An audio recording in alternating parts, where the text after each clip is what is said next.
चुकीचा नव्हता, पण मला असं वाटतं की जसं मी सुरुवातीलाही म्हटलं की आता इतका जो आक्रमक चेहरा आहे की अनेक गोष्टी ज्या आहेत त्या आक्रमकरित्या लोकांच्या समोर घेऊन जाणं, वेळेला आक्रमक होऊन लोकांना न्याय मिळवून देणं, या सगळ्या गोष्टींमध्ये तुमचं नाव हे कायम अग्रगण्य असतं. त्यामुळे त्या काळामध्ये जेव्हा तुम्ही गेलेलात तेव्हा काही मंत्रिपदाचं आश्वासन मिळालं होतं का? कारण मंत्रिपद नाही याची खंत कोल्हापूरकरांना नक्कीच आहे.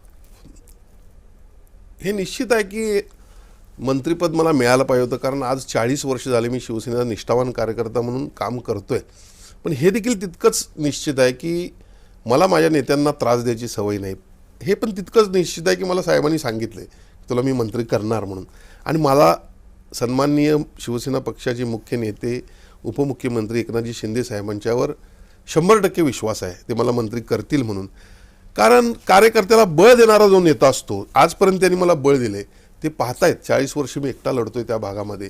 एकटा लढत असताना पक्ष म्हणून मी जबाबदारीने सांगतो, आज देखील राजेश क्षीरसागर आणि पक्ष एक समीकरण आहे. बाकी येतात लोक आपल्या गटामधून येतात, सगळ्या गोष्टींनी येतात, आणि त्यामुळे शिंदे साहेबांचं माझ्यावरती त्या ठिकाणी निश्चितपणे नजर आहे. मला खात्री आहे, जरी आज वाटत असलं मला पहिल्याच मिळालं पाहिजे, मला वाटतंय, नाही असं नाही, कारण माझ्यात कॅपॅसिटी आहे. मला मंत्री तुमचं नावं चालवली, तुमचे फोटो चालवले आम्ही, मात्र काय तुम्ही फायनल लिस्ट मध्ये नाही आलात. लोकशाहीचा चौथा स्तंभ जो मीडिया आपण म्हणतो, त्या सर्वच म्हणजे आपल्या जर चॅनलचं त्यात फार मोठा वाटा आहे, मी नंतर त्याकडे येईन. सर्वांचंच मी आभार मानेन, कारण असं झालंय की 2014 पासून 4 वेळा मंत्रिमंडळाचा विस्तार झाला. प्रत्येक वेळा माझा 1 नंबरला फोटो असायचा.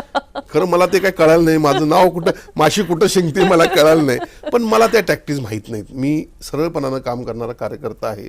खऱ्या अर्थानं काही वेळेला असं पण असतं, लॉबिंग होतं की म्हणजे विरोधकांना देखील जवळ केलं जातं काही लोकांच्याकडून.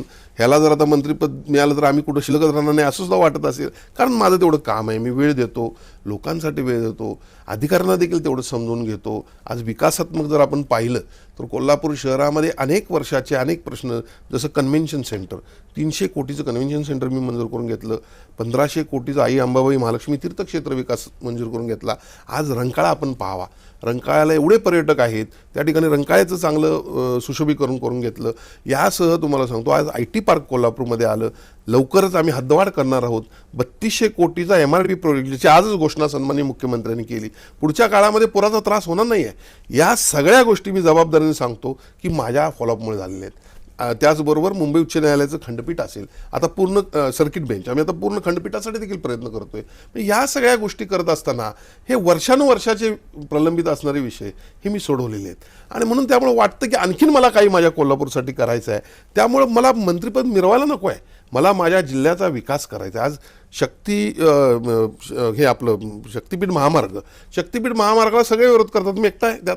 कारण काय, शक्तिपीठ महामार्ग हा किती, आता बघा समृद्धी महामार्ग झाला, त्यानंतर शक्तिपीठ महामार्ग नागपूर ते बांदा होणार आहे, पुन्हा मुंबई ते बांदा एक मार्ग होणार आहे, म्हणजे ट्रँग्युलर तयार होतो विकासाचा.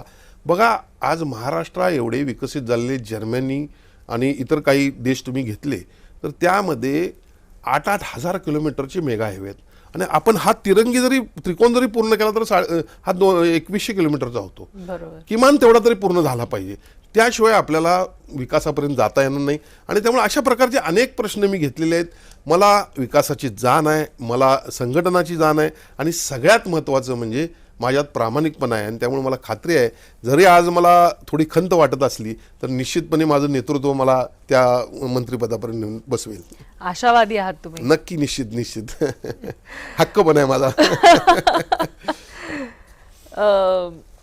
हक्काची आशा आहे नक्की, तेवढ्या हक्काची, आणि त्यांचा पण माझ्यावर नेहमीच हक्क राहिलेला आहे. मला कधीही कुठला आदेश आला तर मी कधीही आजपर्यंत म्हणजे त्यात कमी पडलेलो नाही आहे. पक्षाचे कुठलेही कार्यक्रम असोत किंवा काही असोत, तर आपलं स्वतःचं घरचं काम या पद्धतीने मी काम करत राहिलेलो आहे. मग आपण बघत असाल तर कोल्हापुरात महाधिवेशन झालं शिवसेनेचं, शासन आपल्या दारी कार्यक्रम पहिला झाला, त्यानंतर मुख्यमंत्री माझी लाडकी बहीण योजनेचा कार्यक्रम, अनेक कार्यक्रम, पक्षाचे अनेक मेळावे झाले. साहेबांचं आवडतं कोल्हापूर आहे, आणि ते कशामुळे आहे, राजेश क्षीरसागर याच्यावर असलेल्या विश्वासामुळं. एवढंच मी आपल्याला सांगतो.